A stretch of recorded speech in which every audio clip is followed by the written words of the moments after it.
महत्वपूर्ण objective question बताने वाले हैं। जिस भी स्टूडेंट का 2023 में एग्जाम होने वाला है वे सभी स्टूडेंट इस वीडियो को शुरू से लेकर अंत तक देखिएगा और हमारे साथ जो भी मैं आपको ऑब्जेक्टिव क्वेश्चन बता रहा हूँ उसको एकदम अच्छे से बिना नज़रअंदाज किए बगैर आप लोग याद कर लेना, क्योंकि आप सभी को पता ही होगा कि मैं मतलब कि पिछले 4 सालों से पूरा NCERT पढ़ा रहा हूँ और जो मैं पढ़ाता हूँ, जो ऑब्जेक्टिव बताता हूँ वो 100% बोर्ड परीक्षा में लड़ जाता है हर साल। ठीक है, ये मेरा मतलब कि चैलेंज के साथ लड़ता है, ये सभी स्टूडेंट को पता ही होगा। ठीक है, तो जो लोग भी अभी तक नहीं आए हैं जल्द से जल्द जुड़ जाइए हमारे साथ। और हाँ, एक और बात, आप आइएगा तो पहले वीडियो को लाइक करिएगा और चैनल पर पहली बार आए होंगे तो चैनल को सब्सक्राइब करके बेल आइकन को प्रेस कर लेना, ताकि डेली शाम 7 बजे आपको हमारा क्लास फ्री में आपको मिल सके। ठीक है, डेली अगर आपको फ्री में क्लास करना है तो चैनल को सब्सक्राइब कर लीजिएगा। ठीक है, चलिए बहुत बहुत शुक्रिया आप सभी को। सभी लोग आंसर दीजिएगा। ठीक है, आज का पहला नंबर प्रश्न हम लोग स्टार्ट करते हैं और पहला का आंसर आप लोग सही सही देने का प्रयास करिएगा। ठीक है, पहला नंबर आपका क्वेश्चन है, निम्नलिखित में से किस माध्यम में प्रकाश की चाल सबसे अधिक होता है? निम्नलिखित में से किस माध्यम में प्रकाश की चाल सबसे अधिक होता है? ऑप्शन नंबर ए में दिया कांच, पानी, लोहा, निर्वात। तो आप सभी स्टूडेंट इसका आंसर बता सकते हैं। निम्नलिखित में किस माध्यम प्रकाश की चाल सबसे अधिक होती है? Very good Pintu, Suraj, Uttam Yadav ji, very good, thank you, बहुत बढ़िया, वेरी गुड। सोनू पांडे जी, चलिए Muqaddar Babu ji, very good, good evening, good evening. Answer क्या होगा मेरे प्यारे बच्चों? आंसर आप लोग का होगा ऑप्शन नंबर डी होगा। क्या होगा? ऑप्शन नंबर डी होगा। देखिए दोस्तों, मतलब कि कह रहा है कि निम्नलिखित में आपके पास 4 ऑप्शन दिया गया और बोल रहे हैं इन चारों ऑप्शन में से कौन है जो जिसमें प्रकाश की जो चालू होती है सबसे अधिक होती है? वो है निर्वात। निर्वात में 3 गुणे 10 के पावर 8 मीटर पर सेकेंड होती है प्रकाश की चाल। सभी स्टूडेंट याद रखिएगा, निर्वात में प्रकाश की चाल 3 गुणे 10 पर 8 मीटर पर सेकेंड होती है। ठीक है, आंसर क्या होगा? डी नंबर का। ठीक है, चलिए वेरी गुड। अगला क्वेश्चन हम लोग देखते हैं। अगला प्रश्न आपका 2 नंबर है। 2 नंबर प्रश्न है कि निम्नलिखित में से कौन विद्युत का सुचालक है? निम्नलिखित में से कौन विद्युत का सुचालक है? काफी महत्वपूर्ण क्वेश्चन है। Sulphur, chlorine, graphite, iodine. और ये जो मतलब कि ऑप्शन दिया है ना, कभी कभी इसका संकेत भी दे देता है। ठीक है, सर बी होगा ग्रेफाइट। निम्नलिखित में कौन विद्युत का सुचालक है? सुचालक आ रहा है। ठीक है, और यहाँ पर आ रहा है ग्रेफाइट। सभी मतलब के स्टूडेंट का आ रहा है ग्रेफाइट, ऑप्शन नंबर सी। ठीक है, चलिए वेरी गुड, मैं भी सहमत हूँ। 2 नंबर का आंसर होगा क्या होगा? 2 नंबर का आंसर क्या होगा? क्या होगा? सी नंबर होगा ना। चलिए वेरी गुड, बहुत बढ़िया, वेरी गुड, ग्रेफाइट होगा। ठीक है, निम्नलिखित कौन विद्युत का सुचालक है? तो ग्रेफाइट होगा। सभी स्टूडेंट बिल्कुल सही आंसर दिए, बहुत बढ़िया, वेरी गुड। ऐसा ही मन लगाकर पढ़ाई करिए। ठीक है, बहुत बढ़िया। चलिए अगला आपका प्रश्न है यहाँ पर 3 नंबर प्रश्न है आपका, सभी जीव जंतुओं के लिए ऊर्जा का अंतिम स्रोत बताइए। सभी जीव जंतुओं के लिए ऊर्जा का अंतिम स्रोत क्या होता है? पहले क्वेश्चन पढ़िए, मैं जो बोल रहा हूँ ना पहले उसको सुनिए। मैं क्वेश्चन को ऑलरेडी बोल दे रहा हूँ, आपको पढ़ना ही नहीं पड़ेगा, मैं खुद बोल दे रहा हूँ। ठीक है, सभी जीव जंतुओं के लिए ऊर्जा का अंतिम स्रोत क्या होता है? ग्रह, चंद्रमा, सूर्य या फिर कोयला। ये आपका बोर्ड परीक्षा में पूछा जा चुका है प्रश्न। ठीक है, यहाँ पर सन आ गया, इंसा जी, वेरी थैंक यू। चलिए पिंटू, सोनू यादव जी, कल्लू पांडे, ए नंबर नहीं, ए नंबर नहीं होगा, बट यहाँ पर आंसर होगा सी नंबर। क्या होगा? सी नंबर होगा, सूर्य होगा। क्या होगा? सूर्य, ऑप्शन नंबर सी होगा। वेरी गुड, बहुत बढ़िया। सभी जीव जंतुओं के लिए मतलब ऊर्जा का एक ही स्रोत होता है सभी जीव जंतुओं के लिए। जब पूछेगा कि सभी जीव जंतुओं के लिए ऊर्जा का अंतिम स्रोत क्या होता है, आप लोग बताना सूर्य होता है। क्या होता है? सूर्य, जिसको हम लोग इंग्लिश में सन बोलते हैं। सन माने सूर्य होता है ना, सूर्य भगवान। ठीक है, आंसर होगा आपका सी नंबर। अगला क्वेश्चन देखिए, अगला क्वेश्चन है आपका 4 नंबर, रासायनिक अभिक्रिया में भाग लेने वाले पदार्थ को कहा जाता है? रासायनिक अभिक्रिया में भाग लेने वाले पदार्थ को हम लोग क्या बोलते हैं? सभी स्टूडेंट बताइए तो। बताइए, अभिकारक बोलते हैं। चलिए वेरी गुड, इंसा जी, वेरी गुड, बहुत बढ़िया। रासायनिक अभिक्रिया में भाग लेने वाले पदार्थ को क्या कहते हैं? बहुत ऐसे स्टूडेंट हैं जो ऑप्शन नंबर बी पर भी टिक लगा रहे हैं और सी पर भी टिक लगा रहे हैं, लेकिन एक बात याद रखिएगा, रासायनिक अभिक्रिया में भाग लेने वाले पदार्थ को हम लोग अभिकारक के नाम से जानते हैं, जो आप लोग का एकदम 100% सही उत्तर है। क्या है? 100% सही उत्तर है। तो जो भी स्टूडेंट इस वीडियो को लाइक नहीं किए, प्लीज उनसे एक ही मैं रिक्वेस्ट करना चाहूंगा कि आप लोग इस वीडियो को लाइक करना है, क्योंकि मैं NCERT का जो बताता हूँ क्वेश्चन और पूरा बोर्ड एग्जाम में लड़ेगा। देखना, ना लड़ेगा तो सब किसी के पास मेरा मोबाइल नंबर है, फोन करके जरूर पूछना कि सर आपका बताया हुआ नहीं लड़ रहा है। ठीक है, एग्जाम में जरूर लड़ेगा और मेरा पूरा भरोसा है कि आप लोग 400 नंबर लाओगे। हर कोई 400 इस बार नंबर लाएगा और नंबर लाना भी पड़ेगा आपको 400। ठीक है, किसी ना किसी तरह आपको नंबर लाना ही पड़ेगा। ठीक है, चलिए अगला क्वेश्चन हम लोग देखते हैं ग्लूकोज का रासायनिक सूत्र। ठीक है, ग्लूकोज का रासायनिक सूत्र क्या है मेरे प्यारे स्टूडेंट? ग्लूकोज का रासायनिक सूत्र बताइए तो क्या होता है ग्लूकोज का रासायनिक सूत्र? ग्लूकोज और चीनी दोनों का रासायनिक सूत्र। सर बायोलॉजी का पीडीएफ भेजिए सर, बायोलॉजी का। ठीक है मेरे प्यारे स्टूडेंट, क्या होगा ग्लूकोज का रासायनिक सूत्र क्या होता है? सभी स्टूडेंट बताइएगा। देखिए यहाँ पर आंसर आ रहा है सी नंबर। देखिए बिल्कुल सही आंसर होगा सी नंबर होगा कि ग्लूकोज का रासायनिक सूत्र होता है C6 होता है H12O6। यही ग्लूकोज का रासायनिक सूत्र कहलाता है, यही ग्लूकोज का रासायनिक सूत्र कहलाता है। और सभी लोग डेली शाम 7 बजे हमारे साथ जुड़ जाइएगा लाइव क्लास करने के लिए बिल्कुल फ्री में। ठीक है तो याद रखना C6H12O6। ठीक है, ये मतलब क्या होता है ग्लूकोज का रासायनिक सूत्र होता है। ठीक है तो मेरे प्यारे स्टूडेंट, मैंने आपको प्रकाश संश्लेषण क्या है, प्रकाश संश्लेषण के लिए आवश्यक कच्ची सामग्री पौधा कहाँ से प्राप्त करता है, पूरा मतलब कि उसको मैं पीडीएफ में वर्णन कर दिया हूँ और आपको वीडियो भी बनाकर अपलोड कर दिया हूँ। ठीक है, जो भी लोग नहीं देखे होंगे हमारे सेकंड चैनल पर वो अपलोड करेंगे, आप लोग जाकर सेकंड चैनल को सब्सक्राइब कर लीजिएगा, वीडियो को डिस्क्रिप्शन में लिंक मिल जाएगा। और आप लोग बोलते हो ना कि सर आपका सेकंड चैनल का नाम क्या है, उसको मैं सब्सक्राइब करूंगा, तो सब्सक्राइब कर लेना, डिस्क्रिप्शन में आपको लिंक मिल जाएगा। देखिए सेकंड चैनल से आपको क्या फायदा होगा, जो आपका फाइनल परीक्षा होगा ना, जैसे कि जब भी एग्जाम होता है तो एग्जाम से 1 घंटा पहले 12th का या फिर 10th का हर किसी का पेपर वायरल हो जाता है, 1 घंटा पहले लीक हो जाता है, तो मैं आपको उसी चैनल के माध्यम से दूंगा, आप जाकर उस चैनल को सब्सक्राइब कर लीजिएगा। ठीक है, मैं चाहता तो व्हाट्सअप के भी माध्यम से आप सभी को दे देता, लेकिन व्हाट्सअप के माध्यम से नहीं दूंगा क्योंकि कानूनन जुर्म में अगर पकड़ा जाने पर बहुत बड़ा सजा भी हो सकती है। ठीक है, मैं बार बार आप लोगों को बोलता हूँ कि जाकर सब्सक्राइब कर लो, नहीं तो बाद में हमको दोष मत देना सर हमको नहीं मिला हमको नहीं मिला, तो जाकर सब्सक्राइब कर लीजिएगा आप लोग। ठीक है, आपको मैंने ऑलरेडी वीडियो के डिस्क्रिप्शन में उस चैनल का लिंक दे रखा है। ठीक है, चलिए अगला क्वेश्चन है वसा का पाचन करता है, वसा का पाचन करता है कौन करता है? सभी स्टूडेंट बताइए तो वसा का पाचन करता है पेप्सिन, ट्रिप्सिन, लाइपेज या फिर इमाइलेज? बताइए तो वसा का पाचन कौन करता है? सभी स्टूडेंट लाइपेज करता है। चलिए इंसा जी का आ गया लाइपेज का करता है। चलिए बायोलॉजी नहीं पढ़ाइएगा, चलिए वेरी गुड, क्या होगा लाइपेज। यहाँ पर इंसा जी का आया लाइपेज, छठा का आंसर क्या होगा? बिल्कुल करेक्ट आंसर होगा ऑप्शन नंबर सी लाइपेज होगा। वसा का पाचन कौन करता है? तो लाइपेज करता है। ऑप्शन नंबर आपका सी सही उत्तर होगा। क्या होगा? ऑप्शन नंबर सी आपका सही उत्तर होगा। सभी स्टूडेंट पहले वीडियो को लाइक करिए, एक लाइक जरूर करिएगा आप लोग। ठीक है, सभी स्टूडेंट से निवेदन है। चलिए अगला क्वेश्चन आ गया, बहुत ही इंपॉर्टेंट क्वेश्चन आ गया एनसीईआरटी का, एकदम दोस्तों एकदम रट जाना इस क्वेश्चन को। आयोडीन की कमी से कौन सा रोग होता है? सभी स्टूडेंट बताइए तो आयोडीन की कमी से कौन सा रोग होता है? सभी को पता होगा कि आयोडीन की कमी से कौन सा रोग होता है? घेंघा।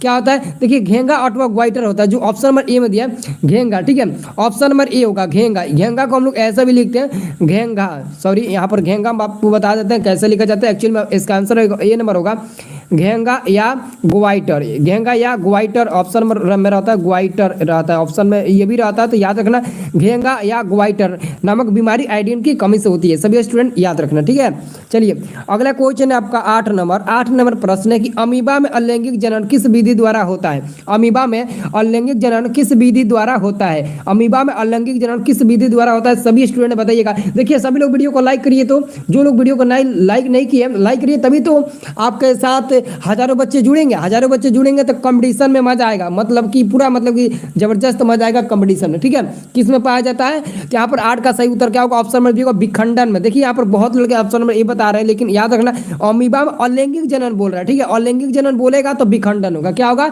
विखंडन। चलिए इंसा जी वेरी गुड। ठीक है इंसा जी, आपका इस बार तो एकदम 100% है, आपका 450 नंबर आएगा तो आएगा, एकदम 100% मैं गारंटी के साथ बोलता हूँ। ठीक है, चलिए अगला क्वेश्चन हम लोग देखते हैं प्रकाश के अपवर्तन का कितने नियम है? अगला क्वेश्चन है 9 नंबर प्रकाश के अपवर्तन का कितने नियम है, और 10 नंबर भी क्वेश्चन है प्रकाश के परिवर्तन कितने नियम है। गजब का क्वेश्चन पूछा है, एक की ओर अपवर्तन और एक की ओर परिवर्तन। तो आप लोग बता सकते हैं 9 और 10 दोनों का आंसर सेम ही आना चाहिए, 9 का भी वही आंसर आएगा और 10 का भी आंसर वही आएगा। इसका तो आंसर हर किसी को पता होगा। ठीक है, चलिए अमन ब्लॉग जी वेरी गुड, नीतीश ग्रुप 1 जी वेरी गुड। चलिए बताइए तो प्रकाश को अपवर्तन कितने नियम होते हैं और प्रकाश के परिवर्तन कितने नियम है? एक्चुअली में आप लोग याद रखिएगा प्रकाश के अपवर्तन के भी 2 ही नियम होते हैं और प्रकाश के परिवर्तन के भी 2 ही नियम होते हैं। तो आप लोग याद रखिएगा दोनों का आंसर बी होगा। क्या होगा? 9 और 10 दोनों का आंसर बी होगा। क्या होगा? चलिए वेरी गुड, बहुत बढ़िया, क्या बात है, बहुत बढ़िया, अब तो मजा आ रहा है। बहुत ही मजा आ रहा है। ठीक है, चलिए बहुत बढ़िया। अगला हम लोग प्रश्न देखते हैं। अगला आपका प्रश्न आ गया, सरल सूक्ष्मदर्शी में किसका उपयोग होता है। ये मतलब कि ना हम लोग का टाइम में क्वेश्चन पूछा था 12th क्लास में, लेकिन ये मतलब कि ज्यादा क्वेश्चन पूछता है 10th क्लास में। ठीक है, ये क्वेश्चन 10th क्लास में भी 12th क्लास में भी पूछता है।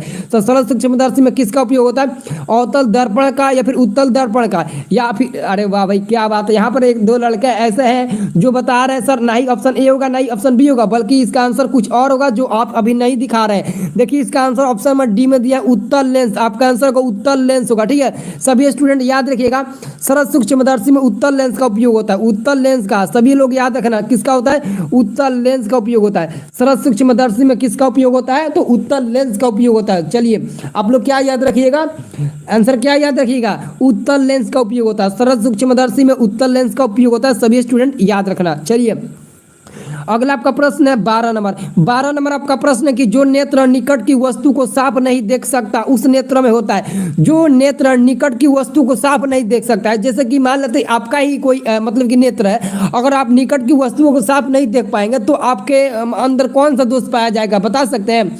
निकट दृष्टि दोष, दूर दृष्टि दोष, जरा दृष्टि दोष, या फिर अबिंद, या फिर डी नंबर में वर्णधत्ता, तो बता सकते हैं 12 का आंसर क्या होगा। चलिए वेरी गुड, क्या आंसर होगा।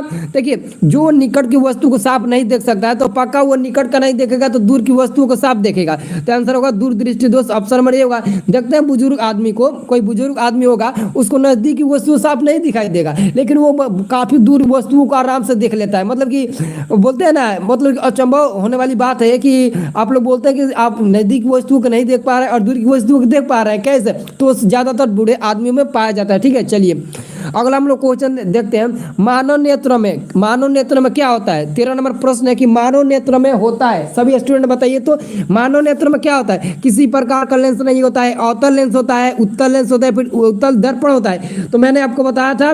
चलिए आंसर क्या होगा इंसान जी, उत्तल लेंस होगा। चलिए क्या बात है, वेरी गुड। और कोई है, चलिए पीडीएफ चाहिए, अमन का कहना है सर पीडीएफ चाहिए। ठीक है, चलिए जिसको भी पीडीएफ चाहिए, चलिए कोई बात नहीं, मैं पीडीएफ दूंगा। ठीक है, आंसर क्या होगा, देखिए आंसर होगा इसका सी नंबर होगा उत्तल लेंस। मैंने आपको बताया था कि मानव नेत्र में उत्तल लेंस होता है और सरल सूक्ष्मदर्शी में भी उत्तल लेंस का ही प्रयोग होता है। सरल सूक्ष्मदर्शी में भी उत्तल लेंस का ही प्रयोग होता है। ठीक है, अगला प्रश्न है आपका 14 नंबर। 14 प्रश्न है कि मानव नेत्र क्षेत्र लिखा गया, बल्कि नेत्र होना चाहिए। मानव नेत्र वस्तु का प्रतिबिंब निम्न में से किस भाग पर बनाता है।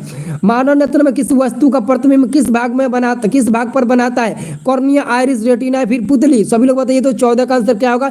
देखिए 14 का आंसर सी होगा रेटिना पर। ठीक है, मानव नेत्र में किसी वस्तु का प्रतिबिंब रेटिना पर ही बनता है, आंसर क्या होगा, सी नंबर रेटिना होगा। चलिए अगला आपका प्रश्न है 15 नंबर। 15 नंबर क्वेश्चन काफी महत्वपूर्ण है एकदम, इसको हम वीवीआई लगा दिए हैं, एकदम रट कर एकदम घोर कर पी जाना है 2023 में। ठीक है, पूछेगा लघुपतन के समय परिपथ में विद्युत धारा का मान क्या होता है। लघुपतन के समय परिपथ में विद्युत धारा का मान क्या होता है, बहुत अधिक, बहुत कम, 3 एम्पियर, 4 एम्पियर। तो आप लोग आंसर क्या दीजिएगा। चलिए मंजय कुमार का कहना सर पीडीएफ चाहिए। चलिए आंसर क्या होगा, अरे वाह भाई क्या बात है, वेरी गुड। 15 का सही उत्तर होगा ऑप्शन नंबर ए होगा, बहुत अधिक होता है। ठीक है, क्या होता है, बहुत अधिक होता है। सभी याद रखिएगा लघुपतन के समय परिपथ में विद्युत धारा का मान बहुत अधिक बढ़ जाता है। ठीक है, सभी स्टूडेंट याद रखिएगा। ठीक है, यहाँ पर काफी स्टूडेंट ज्वाइन हो चुके हैं और बहुत लोग बोलते हैं सर मुझे पीडीएफ चाहिए। मैं आपको बता देता हूँ, मात्र आप 30 सेकंड का हमको टाइम दीजिए। ठीक है, जो भी स्टूडेंट 2023 में एग्जाम देने वाला है मैट्रिक का, ठीक है, और उन लोगों को पता ही होगा कि जो सर बताते हैं वो क्वेश्चन आ ही जाता है बोर्ड एग्जाम में। ठीक है, और मैं एनसीईआरटी का ही बताता हूँ। अगर किसी भी स्टूडेंट को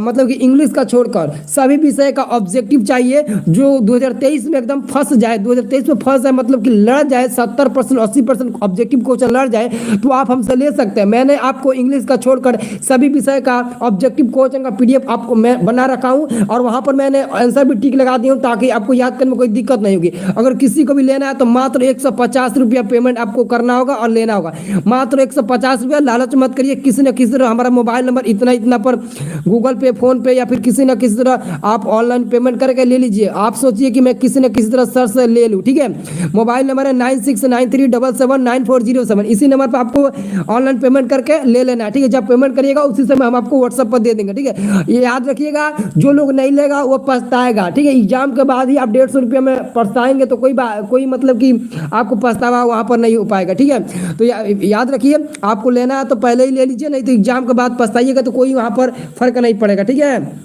चलिए अगला क्वेश्चन है, किसी बल्ब से 220 वोल्ट पर 2 एम्पियर की धारा प्रवाहित होती है। किसी बल्ब से 220 वोल्ट पर 2 एम्पियर की धारा प्रवाहित होती है तो फिलामेंट का प्रतिरोध होगा। देखिए प्रतिरोध R बराबर V बटे I होता है। मैंने आपको ओम का नियम में बताया था कि इस फॉर्मूला को याद रखना।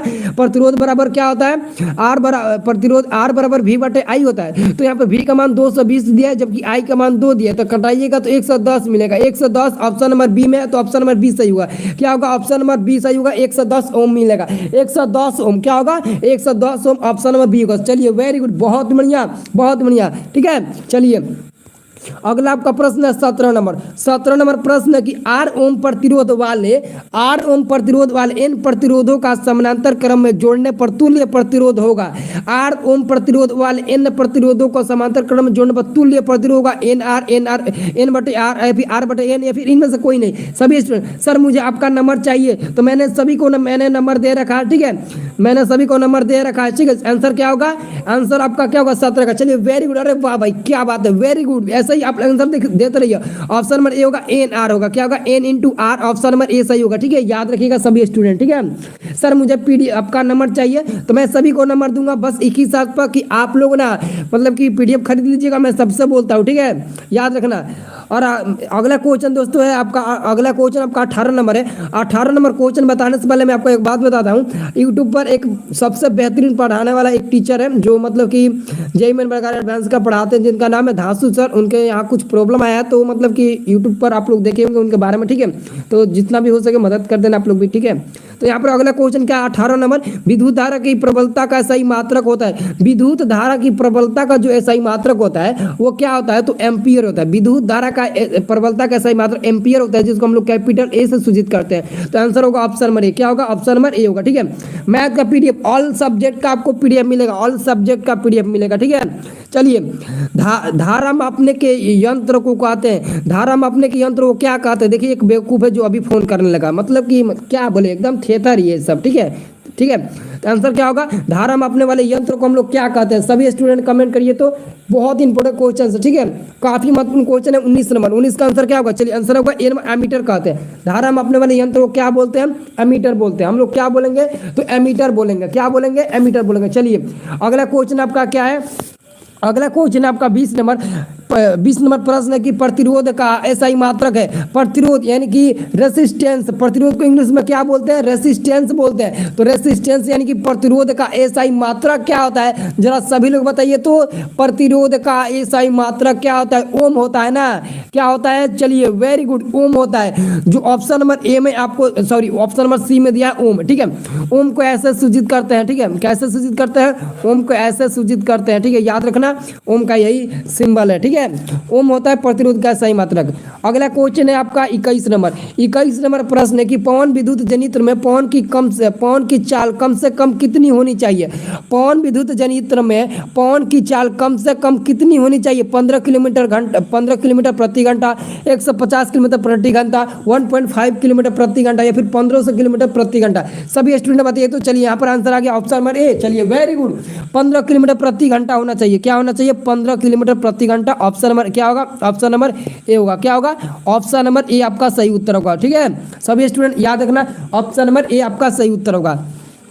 अगला आपका 22 नंबर प्रश्न है। 22 नंबर प्रश्न है कि निम्नलिखित में कौन बायोगैस ईंधन का स्रोत नहीं है। निम्नलिखित में कौन बायोगैस ईंधन का स्रोत नहीं है। और 22 का जो आंसर होगा वो आपको मैं बता देता हूँ। लकड़ी दिया है और आपको गोबर गैस कोयला दिया है, तो यहाँ पर इसका आंसर होगा नाभिकीय ऊर्जा। सभी स्टूडेंट याद रखना, नाभिकीय ऊर्जा। क्या होगा, नाभिकीय ऊर्जा। अब आप लोग 23 का आंसर बताइए। ठीक है, और जो भी लोग हमारे व्हाट्सएप ग्रुप में नहीं जुड़े हैं उनसे रिक्वेस्ट है कि आप हमारे व्हाट्सएप ग्रुप में जुड़ जाइए और हमारे स्टडी प्लस ग्रुप का मेंबर बन जाइए। मैंने आपको स्टडी प्लस ग्रुप का लिंक आपको वीडियो के डिस्क्रिप्शन में दे रखा है। आपको हमारे व्हाट्सएप ग्रुप में जुड़ना है तो जाइए, जुड़ जाइए, ताकि आप हमारे ग्रुप का मेंबर बन सके। सभी स्टूडेंट जुड़ चुके हैं, जो लोग छूट गए हैं वो लोग जाकर जुड़ जाइए हमारे व्हाट्सएप ग्रुप में। ठीक है, आपको मैंने वीडियो के डिस्क्रिप्शन में व्हाट्सएप ग्रुप का लिंक दे रखा है, जाइए हमारे व्हाट्सएप ग्रुप में जुड़िए सभी स्टूडेंट। ठीक है, तो यहाँ पर ऊर्जा का सबसे अधिक प्रत्यक्ष एवं विशाल स्रोत क्या है, इसका आंसर सभी लोग बताइए। तो ऊर्जा का सबसे अधिक प्रत्यक्ष एवं विशाल स्रोत क्या है, कोयला, बिजली, सूर्य, फिर परमाणु बम। तो आप लोग आंसर क्या दीजिएगा, क्या होगा, सूर्य होगा। सूर्य ऊर्जा का सबसे अधिक एवं प्रत्यक्ष एवं विशाल स्रोत होता है। ठीक है, आंसर क्या होगा? सी नंबर का। सभी स्टूडेंट बताइए तो आंसर क्या होगा? सी नंबर का। चलिए वेरी गुड, बहुत ही बढ़िया, बहुत ही बढ़िया। चलिए अगला प्रश्न है आपका 24 नंबर। 24 नंबर प्रश्न है सीईओ देखिए यहाँ पर थोड़ा समीकरण में गलती हो गया, CuO प्लस H2 दिया, ठीक है। CuO प्लस H2 से कॉपर और प्लस हाइड्रोजन मतलब कि जल का निर्माण हुआ, ठीक है। ये आपका समीकरण सही है। कॉपर ऑक्साइड जल के साथ हाइड्रोजन के साथ अभिक्रिया किया है तो कॉपर प्लस जल का निर्माण किया है, तो कि किस प्रकार के अभिक्रिया है? तो क्या होगा? रेडक्स होगा। चलिए सभी लोग बताइए तो 24 का आंसर क्या होगा? देखिए 24 का आंसर ऑफ चैन होगा ना, ऑफ चैन होगा ना आंसर। ये नंबर थोड़ी ना होगा, बी नंबर ना होना चाहिए, बी नंबर होगा, ठीक है। चलिए आंसर क्या होगा? रेडक्स नहीं होना चाहिए, बी नंबर होगा, ठीक है। आंसर होगा ऑफ चैन होगा, बी नंबर होगा। आप लोग गलत बता रहे हो लगता है, ठीक है। आंसर देख लेना, बी नंबर का। अगला क्वेश्चन देखिए, अगला क्वेश्चन बहुत ही इंपॉर्टेंट क्वेश्चन है। इलेक्ट्रॉन के स्थानांतरण से बने यौगिक कहलाते हैं। इलेक्ट्रॉन के स्थानांतरण से बने यौगिक कहलाते हैं। सभी लोग बताइए तो इलेक्ट्रॉन के स्थानांतरण से बने यौगिक कहलाते हैं सहसंयोजी, विदेश संयोजी, कार्बनिक या फिर इनमें से कोई नहीं। सभी स्टूडेंट बताइए। जो लोग मतलब कि वीडियो को लाइक नहीं किया, वीडियो को लाइक करिएगा, ठीक है। सभी स्टूडेंट एकदम फटाफट कमेंट करिए तो। चलिए वेरी गुड, बताइए तो आंसर क्या होगा? चलिए वेरी गुड, आंसर बताइए क्या होगा? विद्युत संयोजी होगा। आंसर क्या होगा? बी नंबर का। 25 का आंसर क्या होगा? विद्युत संयोजी। क्या होगा? विद्युत संयोजी बिल्कुल होगा। ऑप्शन नंबर बी होगा विद्युत संयोजी। 25 का आंसर क्या होगा? ऑप्शन नंबर बी होगा विद्युत संयोजी, ठीक है। अगला प्रश्न आप लोग देखिए, अगला प्रश्न आपका 26 नंबर। 26 नंबर बहुत इंपॉर्टेंट क्वेश्चन है। सोडियम की परमाणु संख्या कितनी है? सोडियम का संकेत क्या होता है? Na सोडियम का संकेत होता है और सोडियम की परमाणु संख्या पूछा है। काफी हल्का क्वेश्चन है, हल्का है तो हल्के में मत लीजिए, ये बोर्ड परीक्षा में पूछेगा, ठीक है। 26 नंबर का सभी स्टूडेंट आंसर बताइए, सभी स्टूडेंट आंसर बताइए। सोडियम की परमाणु संख्या क्या होती है? बहुत ही इंपॉर्टेंट क्वेश्चन है। क्या होती है? 11 होती है। सभी लोग बता दिए 11 होती है। सोडियम की परमाणु संख्या 11 होती है। चलिए अगला क्वेश्चन है आपका 27 नंबर। बेकिंग पाउडर का अणुसूत्र क्या है? बेकिंग पाउडर का अणुसूत्र क्या है? क्वेश्चन नंबर 27 है। बेकिंग पाउडर का अणुसूत्र क्या होता है? बहुत इंपॉर्टेंट क्वेश्चन है। बेकिंग पाउडर का अणुसूत्र जो होता है वो क्या होता है? 27 नंबर प्रश्न है और 27 का आंसर आप लोग क्या बताएंगे? बैंकिंग। सी नंबर नहीं, देखिए सी नंबर तो संगमरमर का हो जाएगा। ऑप्शन नंबर क्या होगा? सी नंबर होगा सोडियम बाइकार्बोनेट NaHCO3, जो ऑप्शन इधर उधर हो गया, ठीक है। आंसर क्या होगा? सोडियम बाइकार्बोनेट बेकिंग पाउडर का अणुसूत्र होता है। क्या होता है? बेकिंग पाउडर का अणुसूत्र होता है सोडियम बाइकार्बोनेट, जिसको NaHCO3 हम लोग लिखते हैं, ठीक है। चलिए अगला प्रश्न देखने से पहले मैं आपको बता दूं, जिस भी स्टूडेंट को 2023 परीक्षा में लड़ने वाला क्वेश्चन अगर आप ऑब्जेक्टिव चाहिए तो हमसे ले सकते हैं, क्योंकि बहुत ऐसे लड़के हैं जो अभी शुरू से नहीं पढ़ पाए हैं, उनको केवल चाहिए कि बोर्ड परीक्षा में ऑब्जेक्टिव क्वेश्चन लड़ जाए। तो मेरे पास सभी विषय का ऑब्जेक्टिव क्वेश्चन है 2023 में आने वाला, एकदम VBI 100% गारंटी के साथ क्वेश्चन लड़ेगा। सबको पता होगा कि मैं कैसे क्वेश्चन को लड़ाता हूँ, ठीक है। अगला क्वेश्चन है, निम्नलिखित में कौन विजातीय यौगिक है? जो भी स्टूडेंट 28 का आंसर सबसे पहले बताएगा वही आज की इस लाइव का विनर बनेगा। बताइए तो 28 का आंसर क्या होगा? निम्नलिखित में कौन विजातीय यौगिक है? देखते हैं कितने लोग इसका आंसर बताते हैं, ठीक है। चलिए भरोसा है। रोहित एडिटर जी बहुत बहुत शुक्रिया। नीरज जी, चलिए यादव अकेला, अजय काले जी, चलिए बताइए तो आंसर क्या होगा? Plaster of Paris. चलिए वेरी गुड। देखिए यहाँ पर काफी लोग ABC करके बता रहे हैं, तो जो भी स्टूडेंट ABC करके बता रहे हैं मैं उनको बता दूं, चूना पत्थर, संगमरमर और खरिया और संगमरमर, इन सभी एक ही होता है। इनका रासायनिक सूत्र जो होता है ना CaCO3 होता है। ये मतलब कि सभी एक ही होता है, ठीक है। संगमरमर, खरिया, ये सब एक ही होता है। लेकिन प्लास्टर ऑफ पेरिस इसका आंसर होगा। आंसर होगा डी नंबर, ठीक है। प्लास्टर ऑफ पेरिस एक विजातीय यौगिक है। क्या है? एक विजातीय यौगिक है प्लास्टर ऑफ पेरिस। सभी स्टूडेंट याद रखना, ठीक है। और मैं आप लोगों से एक रिक्वेस्ट करना चाहता हूं कि आप लोगों ने अभी तक हमारी इस वीडियो को लाइक नहीं किया ना, तो प्लीज़ एक लाइक आप लोग जरूर कर दीजिए, ठीक है। आप लोग से यही उम्मीद है कि आप लोग एक लाइक जरूर करेंगे, ठीक है। तो एक लाइक जरूर कर दीजिए तो सभी मेरे प्यारे स्टूडेंट, ताकि 150 लाइक कंप्लीट हो जाए। जल्द से जल्द लाइक कर दीजिए। चलिए अगला क्वेश्चन आ गया। अगला आपका क्वेश्चन है यहाँ पर 29 नंबर। निम्नलिखित में पीएच का कौन सा मान क्षारक विलयन को देता है। निम्नलिखित में कौन सा बिलियन कौन सा पीएच मान जो होता है जो क्षारक विलयन को दर्शाता है। ये तो सबको पता होगा कि क्षारीय विलयन का पीएच मान क्या होता है, सबको पता है ना कि क्षारीय विलयन का पीएच मान क्या होता है। तो बताइए ना, चलिए क्या बात है। आंसर होगा 13 नंबर। देखिए 13 इसलिए होगा क्योंकि क्षारीय विलयन का पीएच मान 7 से अधिक होता है। 7 से अधिक में मतलब क्या आएगा, 7 से अधिक में 8 आएगा, 9 आएगा, 10 ऐसे करते इन्फिनिटी तक जाएगा। ये सभी मतलब कि क्षारीय को दर्शाएगा। और जो 7 से कम आएगा 6, 4, 5, 3, 2, 1 ये सब मतलब कि अम्ल में चला जाएगा। और जो केवल 7 मिलेगा वो उदासीन में चला जाएगा। ठीक है, सभी स्टूडेंट याद रखना। अगला क्वेश्चन आपका 30 नंबर। पीतल है, पीतल क्या है? अधातु, मिश्र धातु, उपधातु। इसमें एक ऑप्शन गायब ही हो गया। ठीक है, चलिए कोई बात नहीं है, बता सकते हैं। पीतल क्या है? पीतल एक मिश्र धातु होता है। क्या होता है? पीतल एक मिश्र धातु होता है। आपका 30 का आंसर क्या होगा? 30 का आंसर सी नंबर होगा। पीतल एक मिश्र धातु होता है। क्या होता है? पीतल एक मिश्र धातु होता है। जो भी स्टूडेंट हमारे व्हाट्सएप ग्रुप में नहीं जुड़े हैं, जाकर हमारे व्हाट्सएप ग्रुप में जुड़ जाइए तो एकदम जल्दी से और फटाफट जुड़ जाइए तो हमारे व्हाट्सएप ग्रुप में। ठीक है, जो स्टूडेंट नहीं जुड़े हैं। ठीक है, अगला आपका क्वेश्चन है यहाँ पर। अगला क्वेश्चन आप लोग देख सकते हैं 31 नंबर। 31 नंबर प्रश्न है, निम्न में कौन आयनिक यौगिक है? निम्न में कौन आयनिक यौगिक है? बताइए तो क्वेश्चन नंबर 31 का आंसर क्या होगा? सभी स्टूडेंट बताइए तो क्वेश्चन नंबर 31 का आंसर क्या होगा? बहुत इंपॉर्टेंट क्वेश्चन है। निम्न में कौन आयनिक यौगिक है? आयनिक यौगिक बताना है। आंसर से होगा सी नंबर। आंसर क्या होगा? C number. क्या होगा? सी नंबर होगा CaCl2। ये क्या है? एक आयनिक यौगिक होता है। आंसर होगा आपका सी नंबर। क्या होगा? सी नंबर बिल्कुल करेक्ट आंसर होगा। ठीक है,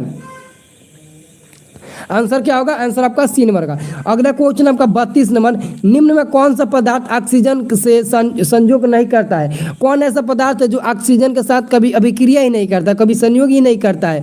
तांबा, गोल्ड, जिंक या फिर पोटेशियम? तो बता सकते हैं सभी स्टूडेंट बताइए तो जरा इसका आंसर क्या होगा? सभी स्टूडेंट बताइए।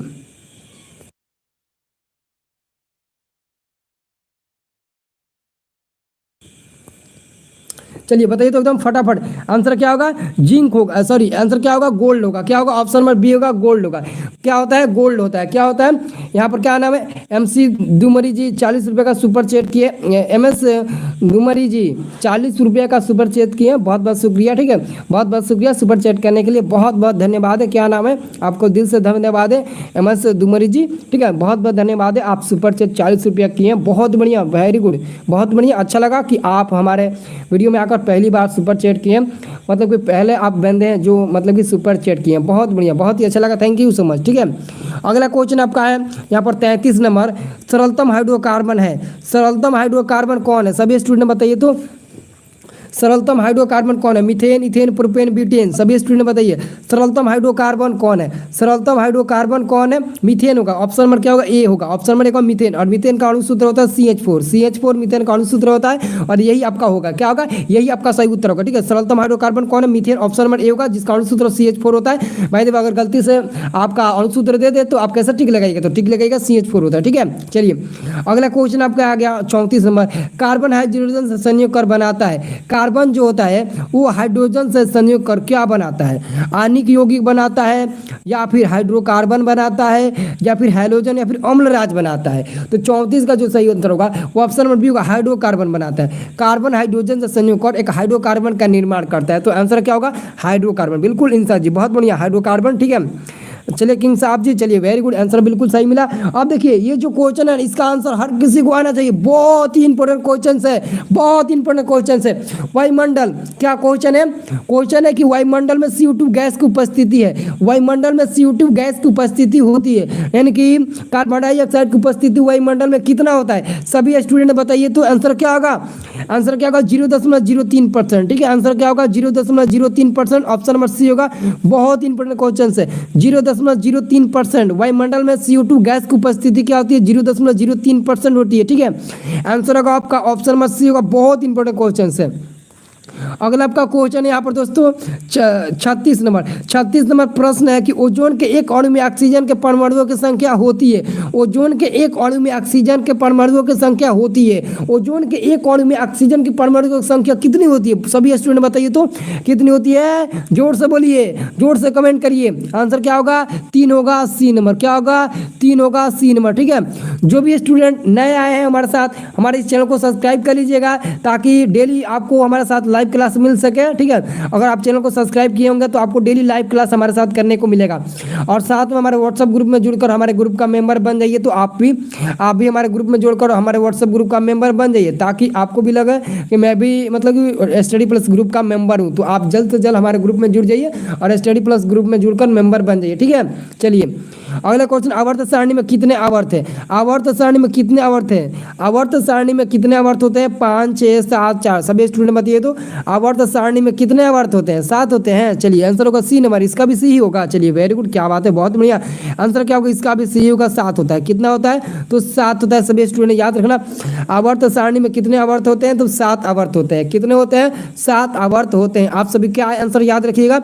ऑप्शन नंबर सी याद रखिएगा, 7 होते हैं। चलिए अगला क्वेश्चन है, हीलियम कैसा तत्व है?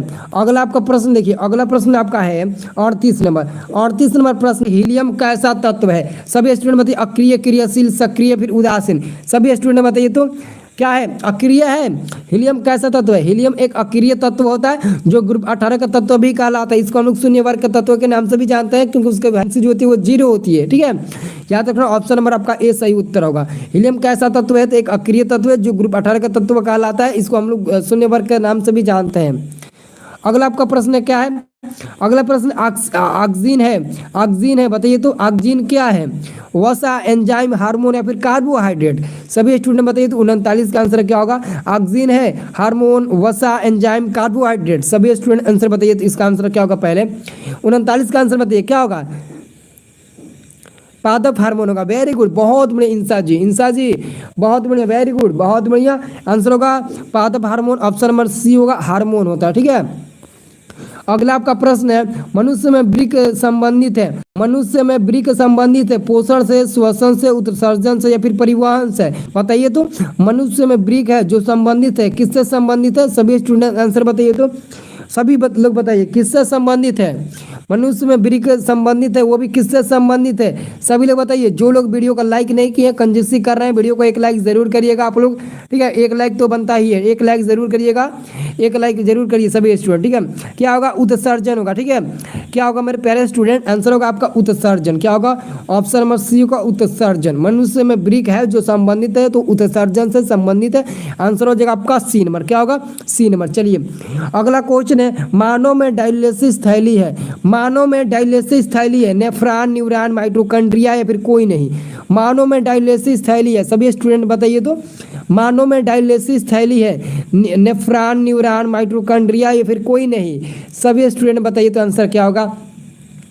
जब तक तोड़ेंगे नहीं तब तक छोड़ेंगे नहीं। चलिए वेरी गुड, नहीं चल रहा है क्या करें? चलिए आंसर क्या होगा? आंसर होगा आपका ऑप्शन नंबर क्या होगा? 41 का। चलिए वेरी गुड, आंसर होगा ए नंबर, ठीक है। न्यूरॉन होगा, ठीक है, सॉरी नेफ्रॉन होगा, नेफ्रॉन होगा। ऑप्शन नंबर क्या होगा? ए नंबर होगा, नेफ्रॉन। मानव में डायलिसिस थैली है तो नेफ्रॉन होगा, आंसर होगा ए नंबर। चलिए अगला क्वेश्चन है, भोजन का पाचन किस प्रकार की अभिक्रिया है? भोजन का पाचन किस प्रकार की अभिक्रिया है? भोजन का पाचन किस प्रकार की अभिक्रिया है? सभी स्टूडेंट 12 का आंसर बताइए, सॉरी 42 नंबर का आंसर बताइए कि क्या होगा? नेफ्रॉन। मैथ का कब होगा? मैथ का कल होगा, ठीक है। भोजन का पाचन किस प्रकार की अभिक्रिया है? उपचयन, संयोजन, अपचयन या फिर विस्थापन अभिक्रिया।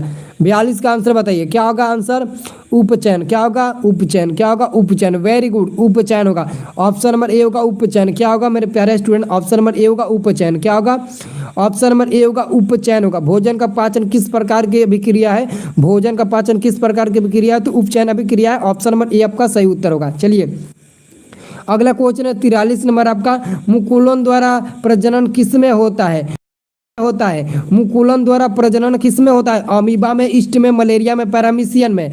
मुकुलन द्वारा प्रजनन किस में होता है? मुकुलन द्वारा प्रजनन किस में होता है? तो ईस्ट में होता है। आंसर क्या होगा? आंसर आपका बी नंबर का ईस्ट में होता है। किस में होता है? तो ईस्ट में होता है। चलिए वेरी गुड, आंसर होगा बी नंबर, ईस्ट में होता है। किस में होता है? तो ईस्ट में होता है। सभी स्टूडेंट बहुत बढ़िया, वेरी गुड, बहुत बढ़िया। क्या होता है? ईस्ट में होता है। सभी स्टूडेंट का आंसर बिल्कुल करेक्ट है, ठीक है। चलिए बहुत बढ़िया, बहुत बहुत शुक्रिया आप सभी का।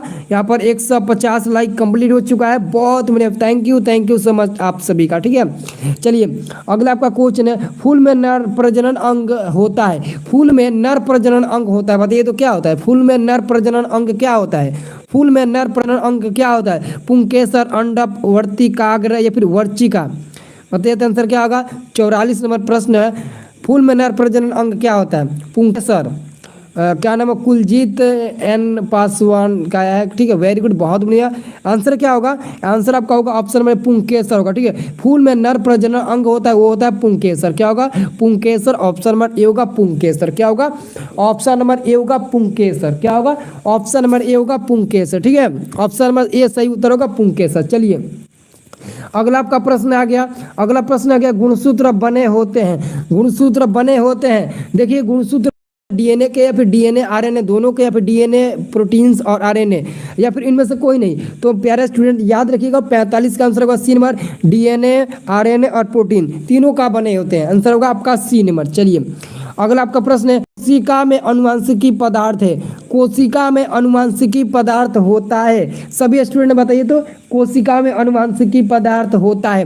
कोशिका में अनुवांशिकी पदार्थ क्या होता है? सभी लोग थोड़ा बताने का प्रयास करिए तो कोशिका में अनुवांशिकी पदार्थ क्या होता है? जीन होता है। 46 का आंसर क्या होगा? डीएनए होता है। आंसर क्या होगा? हाँ बिल्कुल करेक्ट आंसर। चलिए क्या नाम है? प्रेमी चौरसिया जी, प्रेमी चौरसिया जी, शैलेश जी, चलिए वेरी गुड। आंसर क्या होगा? डीएनए। ऑप्शन होगा आपका डीएनए। ऑप्शन नंबर ए आपका सही उत्तर होगा। चलिए अगला प्रश्न क्या है?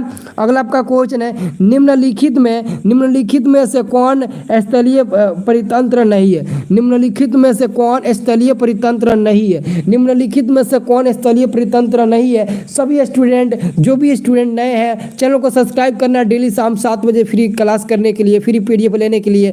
और हाँ एक और बात याद रखना, जो भी स्टूडेंट स्टडी प्लस ग्रुप का मेंबर नहीं बने हैं जाकर हमारे स्टडी प्लस ग्रुप में बिल्कुल फ्री में जुड़ जाइए और स्टडी प्लस ग्रुप का मेंबर बन जाइए। आप लोग भी स्टडी प्लस ग्रुप में आपको जुड़ना होगा, ठीक है। तो यहाँ पर 47 का सही उत्तर क्या होगा? ऑप्शन नंबर बी होगा, ठीक है।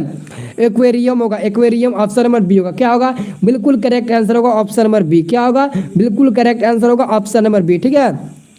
अगला आपका प्रश्न है 48 नंबर। 48 नंबर प्रश्न है कि सीएफसी क्या है? सीएफसी का पूरा नाम क्या होता है? क्लोरोफ्लोरोकार्बन। क्या होता है? क्लोरोफ्लोरोकार्बन। क्या होता है? क्लोरोफ्लोरोकार्बन। क्या होता है? Chlorofluorocarbon, chlorofluorocarbon. चलिए आंसर क्या होगा? ऑप्शन नंबर ए होगा क्लोरोफ्लोरोकार्बन। कार्बन फ्लोरोकार्बन नहीं बल्कि क्लोरोफ्लोरोकार्बन होगा। ऑप्शन नंबर ए होगा, ठीक है। आंसर क्या होगा? 48 का ऑप्शन नंबर ए होगा, ठीक है। मेरे प्यारे स्टूडेंट आप सभी से रिक्वेस्ट है, आप लोग वीडियो को लाइक करिएगा और चैनल को सब्सक्राइब करिएगा और व्हाट्सएप ग्रुप में हमारे जुड़ जाइएगा, ठीक है। सभी स्टूडेंट से मैं बोल देता हूँ, ठीक है। चलिए जो भी स्टूडेंट हमारे वीडियो को लाइक नहीं किया जल्दी से लाइक कर दीजिए। तो चलिए वेरी गुड, क्या बात है, बहुत बढ़िया, वेरी गुड। चलिए तो यहाँ पर दोस्तों 49 नंबर का आंसर बताइए। 49 नंबर प्रश्न है, निम्नलिखित में से किसका अपवर्तनांक सबसे अधिक होता है? निम्नलिखित में से किसका अपवर्तनांक सबसे अधिक होता है? वायु, बर्फ, कांच, हीरा, किसका अपवर्तनांक जो होता है वो सबसे अधिक होता है? चलिए थोड़ा नाम भी रख लिया जाए। चलिए थोड़ा आप लोग का नाम भी रख लिया जाए, सभी लोग कमेंट करिए तो। निकिता कुमार जी, हीरा, नीतीश कुमार, राकेश प्रताप सिंह ऑफिशियल। चलिए आंसर मिल गया। और कोई है जो बताएगा इसका आंसर? सभी लोग कमेंट करिए, मैं नाम रख रहा हूँ, ठीक है। सभी अनमोल जी, चलिए फनी भाई, कुलजीत पासवान जी, चलिए नीतीश ग्रुप 1, नीतीश कुमार जी, चलिए वेरी गुड। सभी लोग आंसर कमेंट करते रहिए। उज्जवल सोनी, मुकद्दर जी, चलिए आंसर आ गया। एमआईटेक, चलिए विक्की यादव जी, चलिए आंसर क्या मिल गया?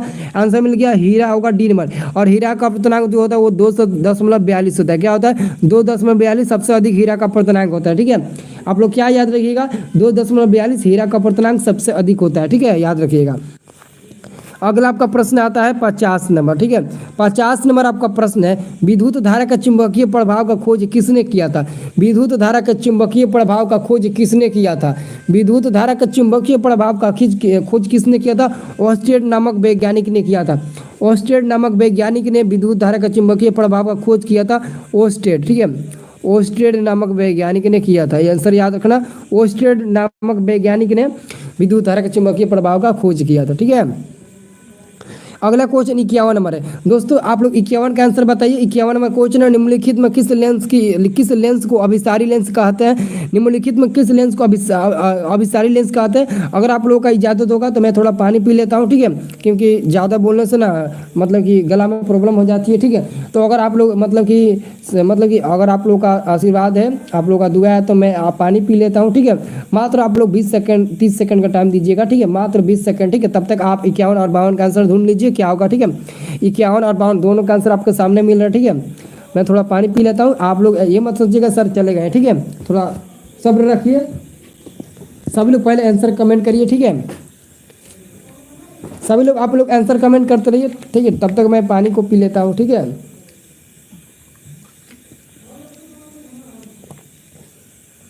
चलिए आंसर क्या होगा याद रखिएगा। जो आपका आंसर है ना अभिसारी लेंस, हम लोग उत्तल लेंस को अभिसारी बोलते हैं, और औपसारी होता है, एक औपसारी होता है, औपसारी को अवतल को कहेंगे, औपसारी जो होता है ना उसको हम लोग क्या कहेंगे, वो अवतल को कहेंगे। और अभिसारी को आ रहा है ना तो उत्तल को होगा, क्या होगा, उत्तल को होगा, ऑप्शन नंबर ए होगा, ठीक है।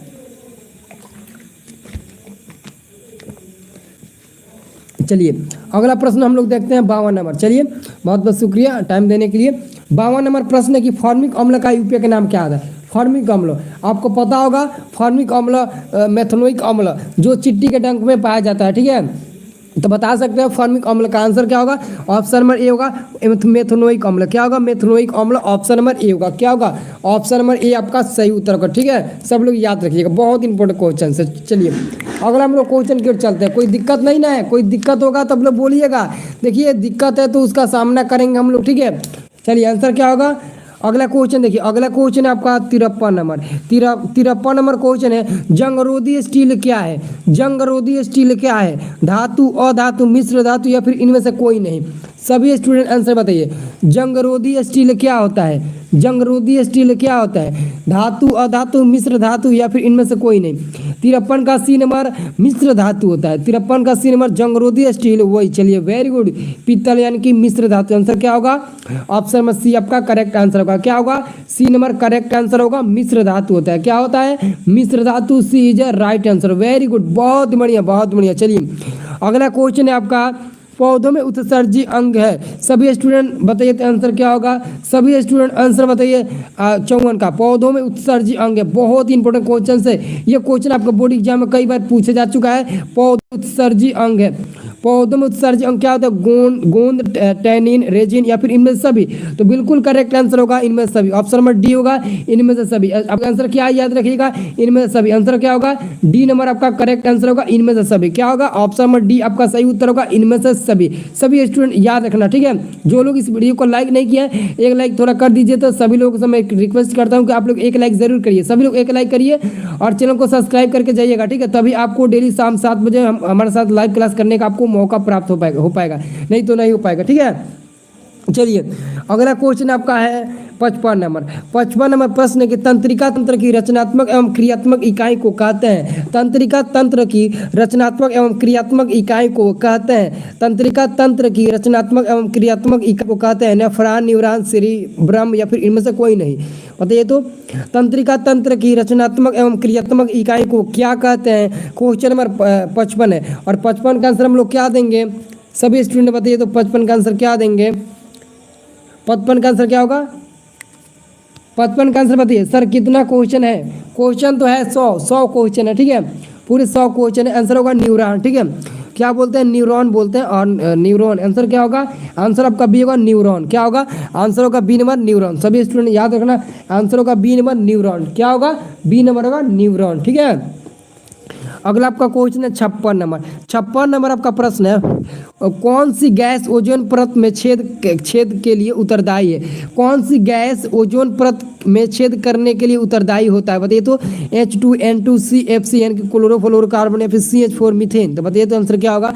सभी स्टूडेंट आंसर बताइए तो क्या आंसर होगा। तो हमको तो लगता है आप आंसर बताएंगे क्या होगा N2, और कोई जो आंसर बताएगा N2 आप लोग का आंसर आ रहा है N2। चलिए आंसर क्या होगा,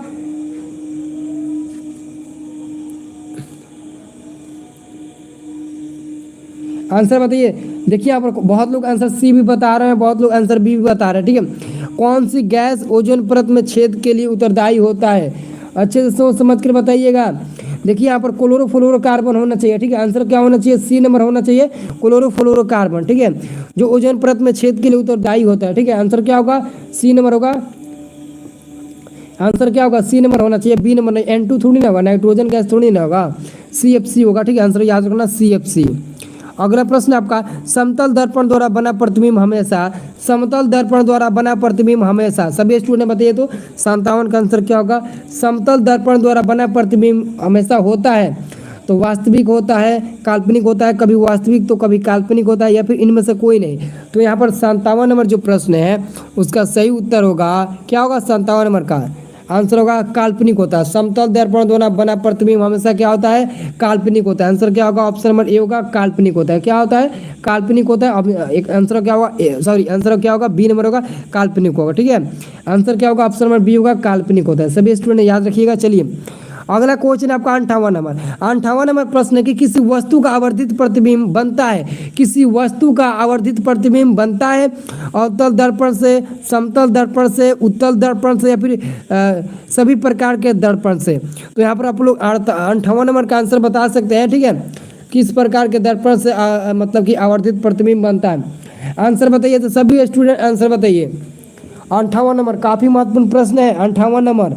चलिए यादव अजय अकेला जी ए नंबर, पिंटू जी ए नंबर। चलिए आंसर क्या होगा, ऑप्शन नंबर ए होगा, अवतल दर्पण से। किससे, तो अवतल दर्पण से, ऑप्शन नंबर ए होगा। सभी स्टूडेंट याद रखना, ऑप्शन नंबर ए होगा। ठीक है, क्या होगा, ऑप्शन नंबर ए आपका सही उत्तर होगा। चलिए अगला क्वेश्चन है आपका 59 नंबर। 59 नंबर प्रश्न है आपका, काल्पनिक प्रतिबिंब हमेशा सीधा होता है, उल्टा होता है, तिरछा होता है, औंधा होता है। तो काल्पनिक प्रतिबिंब हमेशा होता है। सभी स्टूडेंट थोड़ा बताइए तो काल्पनिक प्रतिबिंब कैसा होता है, सभी स्टूडेंट बताइए। काल्पनिक प्रतिबिंब हमेशा सीधा बनता है ना, क्या बनता है, सीधा बनता है। अरे वाह भाई क्या बात है, वेरी गुड।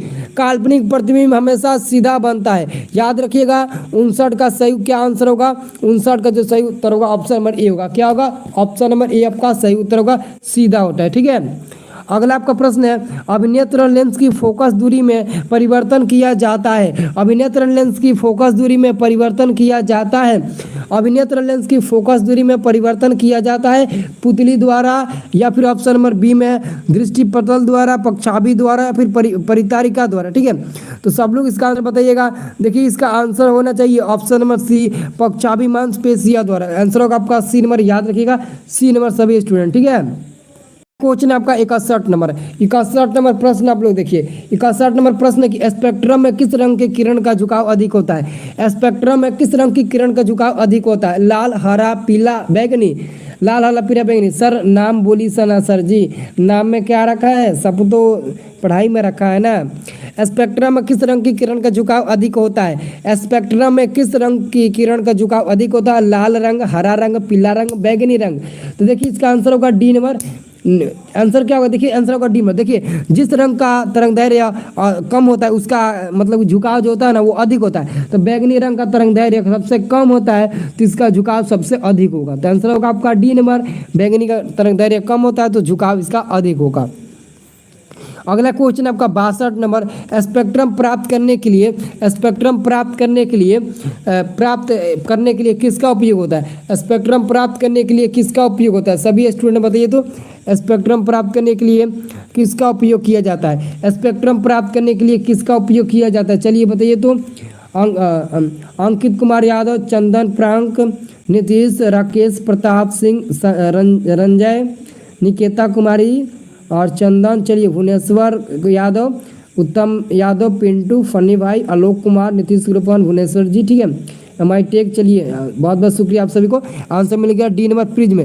स्पेक्ट्रम प्राप्त करने के लिए प्रिज्म का उपयोग होता है और एक साधारण प्रिज्म में मुख्य 5 सतह होते हैं। एक साधारण प्रिज्म में मुख्य रूप से 5 सतह होते हैं। ठीक है, अगला आपका क्वेश्चन है 100 वाट विद्युत बल्ब पर 100 वाट विद्युत बल्ब 220 वोल्ट के विद्युत मेन से जोड़ा जाता है तो प्रवाहित धारा का मान होगा, प्रवाहित धारा आर का मान क्या होगा, सभी स्टूडेंट आर बताइए तो आर का मान क्या होगा। सबसे पहले तो आप 100 को 220 से आप लोग भाग दे दीजिए, आपका आंसर मिल जाएगा 250 से। ये कटेगा 0 से 0 बार में कितना है 100 ना है तो ये कटेगा 2 बार में, ये 5 बार में, तो 0.4 एम्पियर मिलेगा जो ऑप्शन नंबर बी को काम करेगा।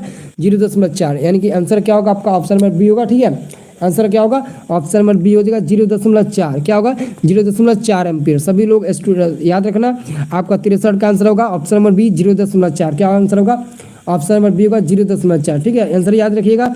अगला प्रश्न बताइए सभी लोग, अगला का आंसर बताइए तो। अगला क्वेश्चन काफ़ी महत्वपूर्ण है, क्वेश्चन है आपका 64 नंबर। 64 नंबर क्वेश्चन कहा था कि जब किसी चालक तार से विद्युत धारा प्रवाहित होती है, जब किसी चालक तार से विद्युत धारा प्रवाहित होता है तो गतिशील किरण होते हैं, तो क्या होता है? इलेक्ट्रॉन होते हैं। आंसर होगा डी नंबर। क्या होगा? डी नंबर होगा इलेक्ट्रॉन होते हैं। क्या आंसर होगा? डी नंबर इलेक्ट्रॉन होगा। क्या होगा? इलेक्ट्रॉन होगा। चलिए अगला प्रश्न आपका है, अगला क्वेश्चन का आंसर आप लोग बताइए। तो थोड़ा देखिए तो इसका आंसर सब करने में क्या मिल रहा है, किस विद्युत बल्ब पर 220 वोल्ट पर 100 वाट अंकित है।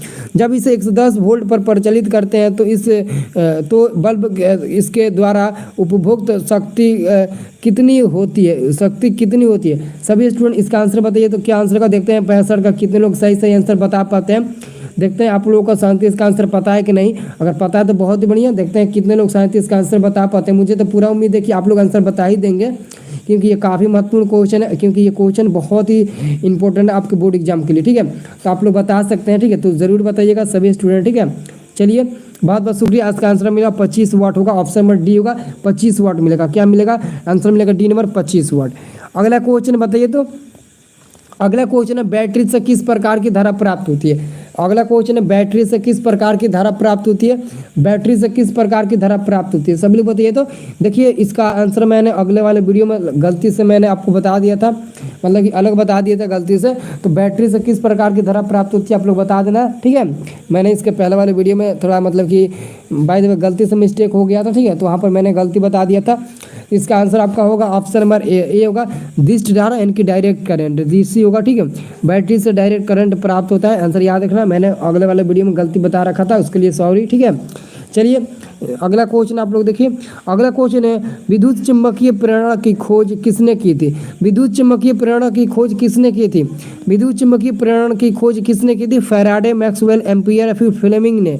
तो आंसर बताइए सभी स्टूडेंट। बहुत इंपॉर्टेंट क्वेश्चन से सभी स्टूडेंट आंसर बताइए, काफ़ी महत्वपूर्ण क्वेश्चन। ठीक है, आंसर क्या होगा? आंसर होगा फैराडे ने। आंसर क्या होगा? ऑप्शन नंबर ए होगा, फैराडे ने। विद्युत चुम्बकीय प्रेरणा की खोज किसने की थी? तो फैराडे ने की थी। आंसर होगा आपका ऑप्शन नंबर ए होगा, फैराडे ने। किसने की? तो फैराडे ने। जो भी स्टूडेंट वीडियो को लाइक नहीं किया है प्लीज़ वीडियो को थोड़ा लाइक करके मतलब कि 200 लाइक कंप्लीट कर दीजिए। तो आप ही लोग के हाथों में है 200 लाइक कंप्लीट करना, तो प्लीज़ 200 लाइक कंप्लीट कर दीजिए। ये आप लोगों का मतलब कि बस में है, तो प्लीज़ 200 लाइक कंप्लीट कर दीजिए। सभी स्टूडेंट एक साथ करेंगे लाइक तो 200 कंप्लीट हो जाएगा। तो आंसर अगला क्वेश्चन देखिए।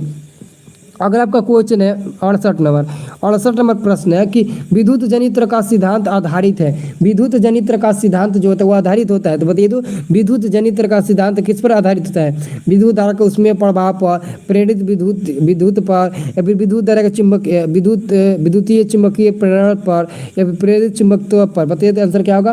देखिए इसका आंसर होगा सी नंबर। सभी स्टूडेंट याद रखना, आंसर होगा सी नंबर, विद्युत चुंबकीय प्रेरण के सिद्धांत पर कार्य करता है। ठीक है, सभी स्टूडेंट याद रखना, सी नंबर आंसर होगा। क्या होगा? 68 का सी नंबर आंसर होगा। चलिए अगला क्वेश्चन है नवीकरणीय ऊर्जा स्रोत है। नवीकरणीय ऊर्जा स्रोत है। सभी स्टूडेंट 69 का आंसर बताइए। नवीकरणीय ऊर्जा स्रोत है। नवीकरणीय ऊर्जा स्रोत है। नवीकरणीय ऊर्जा स्रोत है। बहुत इंपॉर्टेंट क्वेश्चन है कि नवीकरणीय ऊर्जा स्रोत है। तो नवीकरणीय ऊर्जा स्रोत बताइए तो सभी स्टूडेंट क्या होता है? नवीकरणीय ऊर्जा स्रोत कौन है? तो यहाँ पर देख सकते हैं ए भी तो होगा नहीं, तो कोल से प्राप्त ऊर्जा। तो देखिए यहाँ पर जो आंसर होगा ना, हमको लगता है आंसर सौर ऊर्जा ना होगा, बी नंबर होगा। हाँ बिल्कुल होगा, बी नंबर सौर ऊर्जा। नवीकरणीय ऊर्जा का स्रोत क्या है? सौर ऊर्जा। ऑप्शन नंबर बी आपका सही उत्तर होगा। चलिए वेरी गुड। अब देखिए हम लोग अगला क्वेश्चन की ओर चलते हैं। 70 नंबर क्वेश्चन पर आ चुके हैं। ठीक है, 70 नंबर क्वेश्चन पर हम लोग आ चुके हैं। 70 नंबर क्वेश्चन है अनवीकरणीय ऊर्जा स्रोत है। अनवीकरणीय ऊर्जा स्रोत बताइए तो 70 का आंसर। अनवीकरणीय ऊर्जा स्रोत क्या है? एक्चुअल में कोयला तो होता है अनवीकरणीय ऊर्जा स्रोत, लेकिन कोयला ऑप्शन में नहीं दिया है। जीवाश्म ईंधन, सौर ऊर्जा, पवन ऊर्जा, विद्युत ऊर्जा। तो देखिए जो भी ऊर्जा दिया है ये सभी क्या होता है? अनवीकरणीय ऊर्जा का स्रोत नहीं बल्कि नवीकरणीय ऊर्जा का स्रोत होता है। लेकिन जो ऑप्शन नंबर ए में दिया जीवाश्म ईंधन, ये अनवीकरणीय ऊर्जा का स्रोत होता है। आंसर होगा क्या होगा? 70 का ऑप्शन नंबर ए होगा। क्या होगा? 70 का ऑप्शन नंबर ए होगा। ठीक है, सभी स्टूडेंट याद रखना। चलिए मुमताज मियाँ जी, चलिए आंसर होगा ऑप्शन नंबर ए। क्या होगा? ऑप्शन नंबर ए होगा। ठीक है, अगला आपका प्रश्न एक उत्तम ईंधन है। एक उत्तम ईंधन है जिसका नाम क्या होता है? सभी लोग बताइए तो। एक उत्तम ईंधन है जिसका नाम बताइए तो आप लोग। कोयला, लकड़ी, पेट्रोलियम या फिर जैव गैस। सभी लोग एक उत्तम ईंधन आपको बताना है। एक उत्तम ईंधन क्या होता है? सभी लोग थोड़ा बताइए तो। सभी लोग आंसर कमेंट करिए। रूबी देवी, चलिए वेरी गुड। शिवम जी, और यहाँ पर निकिता कुमार जी, नीतीश ग्रोम, फन्नी भाई जी, चलिए नहीं है पंडित जी, चलिए वेरी गुड, बताइए तो आंसर क्या होगा। देखिए 71 का आंसर आ गया, चंदन प्रांग का डी नंबर आया, ठीक है। एक्चुअली में आंसर डी ही होगा, ठीक है। जैव गैस होगा, आंसर होगा डी नंबर। ए नंबर नहीं होगा, ए नंबर कोयला, ये तो अनवीकरणीय ऊर्जा का स्रोत होगा, आंसर होगा डी नंबर, ठीक है। चलिए अगला प्रश्न आपका है, अगला प्रश्न आपका 24 नंबर है, ठीक है।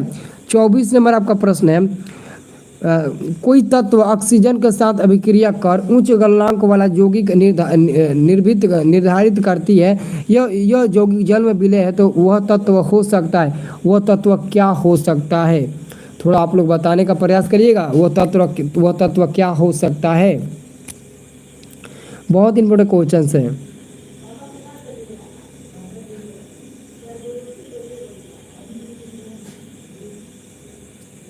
आंसर क्या होगा सब लोग, थोड़ा इसका आंसर सी नंबर होगा, क्या होगा? सिलिकॉन होगा ना।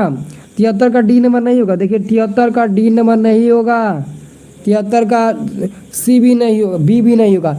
देखिए 73 का क्या आंसर होगा निकेता जी? कैल्शियम होगा। देखिए इसमें इस क्वेश्चन में थोड़ा हमको डाउट है, इसका आंसर सिलिकॉन होना चाहिए, सी नंबर होना चाहिए, ठीक है। इसका आंसर सी नंबर होना चाहिए, सिलिकॉन होना चाहिए, सिलिकॉन या फिर कैल्शियम होना चाहिए। इसमें थोड़ा हम भी फंसा है, ठीक है। एक बार इस क्वेश्चन को हम लोग देखेंगे, ठीक है, एक बार देखते हैं। देखिए इसका आंसर सी ही नंबर होना चाहिए, लेकिन बहुत लड़के का आंसर ए भी आ रहा है, कैल्शियम भी का, बट यहाँ पर हमें भी डाउट है कि इसका आंसर ए भी होना चाहिए, ठीक है। लेकिन इसका आंसर हम लोग देखकर बताएंगे, कमेंट बॉक्स के माध्यम से आपको बता देंगे, ठीक है। 74 नंबर का आंसर बताइए तो, निम्नलिखित अभिक्रिया में अपघटन की अभिक्रिया कौन है? निम्नलिखित अभिक्रियाओं में अपघटन अभिक्रिया का उदाहरण आपको बताना है। अपघटन अभिक्रिया का उदाहरण क्या होता है? सभी स्टूडेंट बताइए अपघटन अभिक्रिया का उदाहरण क्या होता है। तो देखिए अपघटन अभिक्रिया का उदाहरण ऑप्शन नंबर ए होगा, ठीक है। NaOH सोडियम हाइड्रोक्साइड HCl के साथ अभिक्रिया किया है, तो HCl लवण का निर्माण किया है, जो नमक रासायनिक सूत्र होता है, और साथ में एक जल का निर्माण किया है, यही होता है अपघटन अभिक्रिया, ठीक है। एक्चुअली में आप लोग ऑप्शन नंबर ए याद रखिएगा। चलिए अगला क्वेश्चन है, निम्नलिखित में कौन लवण है? निम्नलिखित में कौन लवण है आपको बताना है, लवण कौन है? तो ऑप्शन नंबर सी तो अम्ल हो जाएगा, सी तो होगा नहीं, और ए भी एक अम्ल होगा, ए भी अम्ल होगा, और सी भी अम्ल होगा, तो ये तो कभी होगा नहीं। तो आपका 75 का जो सही उत्तर होगा ऑप्शन नंबर क्या होगा? नहीं, सॉरी, बिल्कुल सॉरी, यहाँ पर सी ही नंबर होगा, क्योंकि सी नंबर में K2SO4 एक लवण होता है। मैंने समझा कि H2SO4 दिया है, क्योंकि H2SO4 एक सल्फ्यूरिक अम्ल होता है, तो इसका आंसर सी ही नंबर होना चाहिए, K2SO4। मैं मतलब कि सोचा था कि H2SO4, मैं मतलब कि गलती से मैं देख लिया था, ठीक है। आंसर क्या होगा आपका? ऑप्शन नंबर सी सही उत्तर होगा। क्या होगा? ऑप्शन नंबर सी आपका सही उत्तर होगा। चलिए अगला क्वेश्चन है, अगला क्वेश्चन देखिए, अगला आपका क्वेश्चन है 76 नंबर, काफी महत्वपूर्ण क्वेश्चन है 76 नंबर। इसका आंसर सभी लोग बताइएगा, 76 नंबर का आंसर क्या है? बहुत ही इंपॉर्टेंट क्वेश्चन है 76 नंबर, 76 नंबर बहुत इंपॉर्टेंट क्वेश्चन, सभी लोग आंसर करिएगा। किस लाल तप्त आयरन पर जलवाष्प प्रवाहित करने पर कौन सा मतलब कि यौगिक प्राप्त होता है? 76 का नंबर क्वेश्चन है, और 76 का जो सही उत्तर होगा वो क्या होगा? सभी स्टूडेंट बताइए 76 का आंसर क्या होगा? 76 का हमको लगता है सही होगा, 76 का आंसर होगा Fe3O4 होगा, ठीक है। चलिए अगला क्वेश्चन आपका 77 नंबर, 77 नंबर आपका प्रश्न है, 77 नंबर प्रश्न है कि हमारे शरीर में pH कितने परास के बीच कार्य करता है? हमारे शरीर में pH कितने परास के बीच कार्य करता है? तो 7.0 से 7.8 के बीच, ठीक है। सभी स्टूडेंट याद रखना, आंसर होगा आपका बी नंबर, ठीक है। आंसर क्या होगा? B number. सभी स्टूडेंट याद रखना, आंसर क्या होगा? तो बी नंबर होगा। क्या होगा?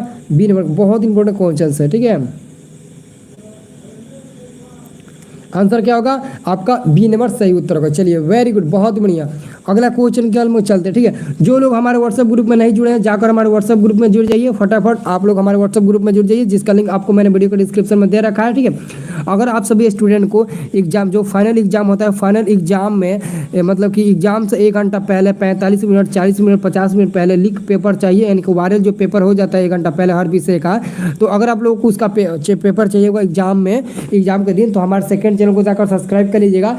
वीडियो के डिस्क्रिप्शन में मैंने आपको सेकंड चैनल का लिंक दे रखा है, उसी चैनल के माध्यम से आपको वायरल क्वेश्चन पेपर हम आपके पास पहुंचाएंगे, ठीक है।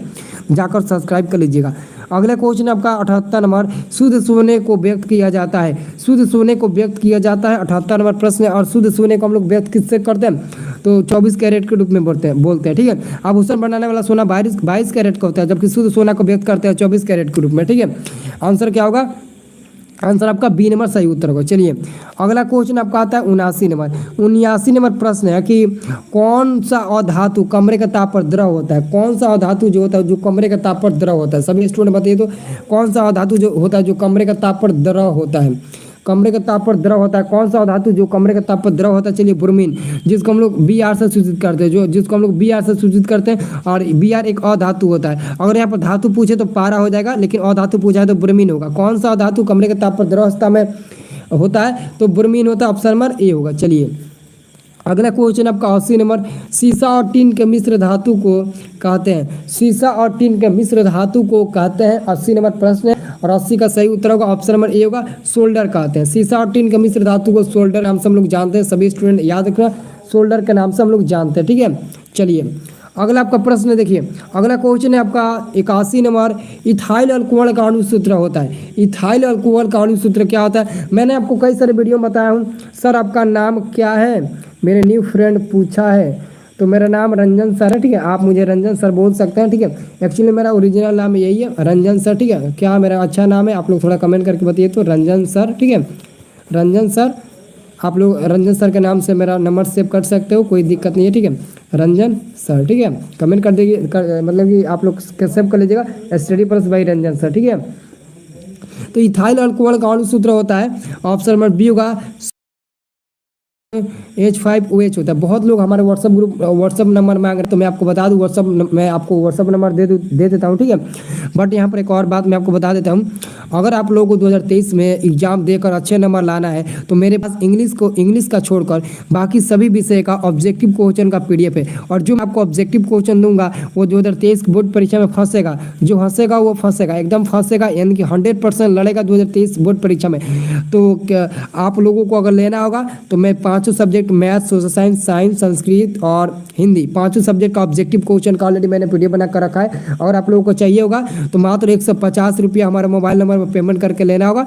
मोबाइल नंबर मैं आपको दे देता हूँ, 150 रुपये में आप लोग लीजिए। ठीक है, चलिए अगला क्वेश्चन आपका 82 नंबर। 82 नंबर आपका प्रश्न है कि निम्नलिखित में कौन सा एरोमेटिक हाइड्रोकार्बन है। एरोमेटिक हाइड्रोकार्बन बताइए तो सभी स्टूडेंट बताइए, निम्नलिखित में कौन एरोमेटिक हाइड्रोकार्बन है। निम्नलिखित में कौन एरोमेटिक हाइड्रोकार्बन है, बहुत इंपॉर्टेंट क्वेश्चन है। कौन एरोमेटिक हाइड्रोकार्बन है, सभी स्टूडेंट याद रखिएगा। ऑप्शन नंबर सी होगा C6H6, जो बेंजीन का अणु सूत्र होता है। ये बेंजीन का अणु सूत्र होता है। ठीक है, यह बेंजीन का आणविक सूत्र होता है और यही एक मतलब कि एरोमेटिक हाइड्रोकार्बन भी होता है। यह एक एरोमेटिक हाइड्रोकार्बन भी होता है। रंजन सर नाम बताने के लिए थैंक्स। चलिए बहुत बढ़िया। आंसर क्या होगा, मॉर्निंग में 5 बजे। चलिए वेरी गुड, बहुत बढ़िया।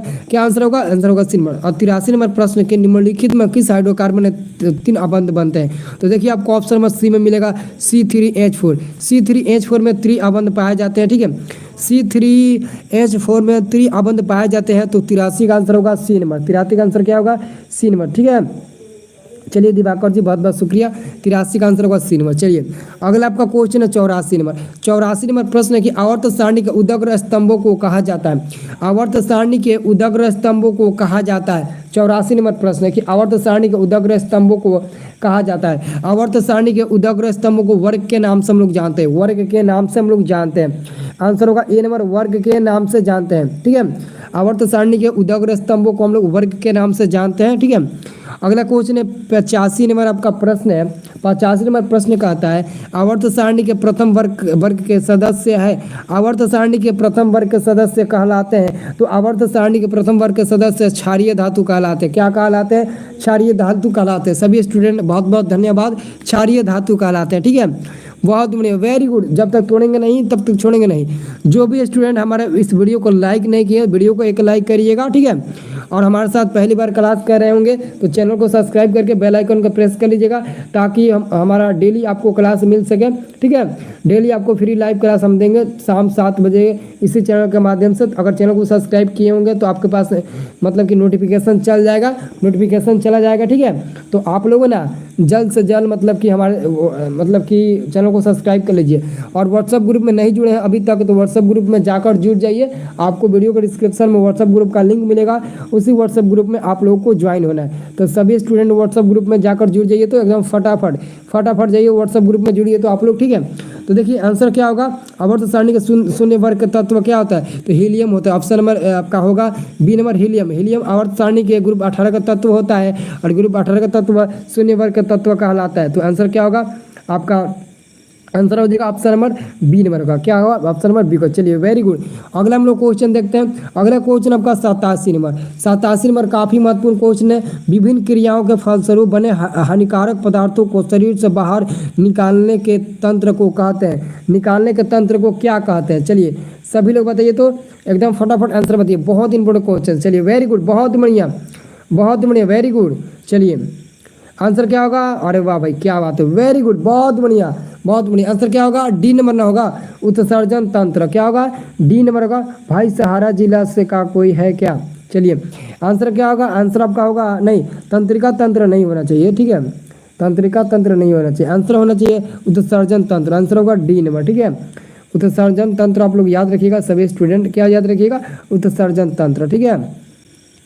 चलिए अगला क्वेश्चन है आपका 88 नंबर। 88 नंबर प्रश्न है कि एक कृत्रिम वृक्क नाइट्रोजनी अपशिष्ट उत्पादों को रुधिर से किस प्रक्रिया द्वारा निकालता है, किस प्रक्रिया द्वारा निकालता है। तो देखिएगा जो आपका 88 नंबर प्रश्न है इसका आंसर होगा किसके द्वारा, अपवाहन द्वारा। आंसर होगा आपका, इसका भी डी नंबर आंसर होगा अपवाहन द्वारा, इसका भी आंसर होगा डी नंबर अपवाहन द्वारा, ठीक है, इसका भी आंसर होगा डी नंबर अपवाहन द्वारा, ठीक है। आप लोग आंसर क्या याद रखिएगा, ऑप्शन नंबर डी अपवाहन द्वारा, ठीक है। चलिए अगला क्वेश्चन है, मनुष्य के शरीर की सबसे बड़ी ग्रंथि है, मनुष्य के शरीर की सबसे बड़ी ग्रंथि है, मनुष्य के शरीर की सबसे बड़ी ग्रंथि क्या होती है। मेरे प्यारे स्टूडेंट, मनुष्य के शरीर की सबसे बड़ी ग्रंथि क्या होती है, बहुत इंपॉर्टेंट क्वेश्चन है कि मनुष्य के शरीर की सबसे बड़ी ग्रंथि क्या होती है। देखिए मनुष्य के शरीर की जो सबसे बड़ी ग्रंथि है उसका नाम है लीवर। क्या है, लीवर, जिसको हम लोग यकृत भी बोलते हैं, ठीक है, उसको हम लोग क्या बोलते हैं, यकृत भी बोलते हैं। तो सभी स्टूडेंट याद रखना, उसको हम क्या बोलते हैं, यकृत भी बोलते हैं, ठीक है, बहुत इंपॉर्टेंट क्वेश्चन, ठीक है, याद रखिएगा, उसको हम लोग यकृत भी बोलते हैं, ठीक है, आंसर याद रखना लीवर होगा, यकृत भी इसका नाम देते हैं। अगला क्वेश्चन है, ग्वाइटर अथवा घेंगा पनपता है। देखिए आयोडीन की कमी के कारण ग्वाइटर अथवा घेंगा नामक बीमारी होती है। मैंने आपको मतलब ये क्वेश्चन 2 बार आ गया, मैं आपको ऑलरेडी बता चुका हूँ। ग्वाइटर अथवा घेंगा नामक बीमारी पनपता है तो आयोडीन की कमी से। ऑप्शन नंबर बी आपका सही उत्तर होगा, क्या होगा, ऑप्शन नंबर बी आपका सही उत्तर होगा। चलिए अगला प्रश्न की हम लोग चलते हैं। अगला क्वेश्चन आपका 91 नंबर, मुकुलन द्वारा अलैंगिक जनन होता है, मुकुलन द्वारा अलैंगिक जनन होता है, सभी लोग बताइए तो मुकुलन द्वारा अलैंगिक जनन होता है, बहुत इंपॉर्टेंट क्वेश्चन है, बताइए एकदम फटाफट बताइए, सभी स्टूडेंट बताइए, बहुत इंपॉर्टेंट क्वेश्चन है। मुकुलन द्वारा अलैंगिक जनन होता है तो किस में होता है, ऑप्शन नंबर ए होगा, बी होगा, सी होगा, डी होगा। तो आंसर होगा आपका क्या, आंसर होगा ए हाइड्रा में, ठीक है, आंसर क्या होगा, हाइड्रा में। ऑप्शन नंबर ए आपका सही उत्तर होगा, क्या होगा, ऑप्शन नंबर ए आपका सही उत्तर होगा। चलिए अगला क्वेश्चन है 92 नंबर, कोशिका झिल्ली किस प्रकार की झिल्ली है, कोशिका झिल्ली किस प्रकार की झिल्ली है। मॉर्निंग में क्लास है सर, मॉर्निंग में चलेगा 8:30 बजे से 6:30 बजे से, 2 क्लास 8:30 1 6:30, ठीक है। कोशिका झिल्ली किस प्रकार की झिल्ली है, कोशिका झिल्ली किस प्रकार की झिल्ली है, परागम्य, अपरागम्य या फिर अर्धपरागम्य या फिर इनमें से कोई नहीं। आंसर क्या होगा, अर्धपरागम्य। आंसर होगा आपका क्या होगा, आंसर आपका सी नंबर होगा, अर्धपरागम्य, ठीक है। आंसर क्या होगा, आंसर आपका सी नंबर का अर्धपरागम्य, ठीक है, आंसर क्या होगा, सी नंबर अर्धपरागम्य, ठीक है। सभी स्टूडेंट याद रखना अर्धपरागम्य होगा, ठीक है, बहुत इंपॉर्टेंट क्वेश्चन है, बहुत इंपॉर्टेंट। चलिए अगला क्वेश्चन को हम लोग ध्यान देंगे, जिन शब्द किसने प्रस्तुत किया, जिन शब्द किसने प्रस्तुत किया, सभी स्टूडेंट बताइए, जिन शब्द किसने प्रस्तुत किया, जिन शब्द किसने प्रस्तुत किया, जॉनसन, लेमार्क या फिर मेंडल या फिर ग्रिफिथ, बताइए 93 का आंसर क्या होगा। देखिए जिन शब्द का प्रस्तुत किसने किया था, जिन शब्द का प्रस्तुत किसने किया था, जिन शब्द किसने प्रस्तुत किया था, आंसर होगा option number A Johnson, option number A होगा जॉनसन, ठीक है, ऑप्शन नंबर ए होगा जॉनसन। चलिए अगला क्वेश्चन है 94 नंबर, मलेरिया उत्पन्न करने वाले मच्छर किस तरह के जल में उत्पन्न होता है, मलेरिया उत्पन्न करने वाले मलेरिया उत्पन्न करने वाले मच्छर किस तरह के जल में उत्पन्न होता है। मलेरिया उत्पन्न करने वाले मलेरिया उत्पन्न करने वाले मच्छर किस प्रकार के जल में पाए जाते हैं, तो मलेरिया उत्पन्न करने वाले गंदे जल में पाए जाते हैं, जबकि डेंगू उत्पन्न करने वाले मच्छर साफ जल में। तो गंदा जल ऑप्शन नंबर बी होगा, क्या होगा, गंदा जल ऑप्शन नंबर बी होगा। चलिए अगला क्वेश्चन हम लोग देखेंगे। अगला क्वेश्चन आपका है 95 नंबर, 95 नंबर आपका प्रश्न है, निम्न में कौन एक जैविक प्रक्रम द्वारा अपघटित होने वाला पदार्थ है? निम्न में कौन एक जैविक प्रक्रम द्वारा अपघटित होने वाला पदार्थ है?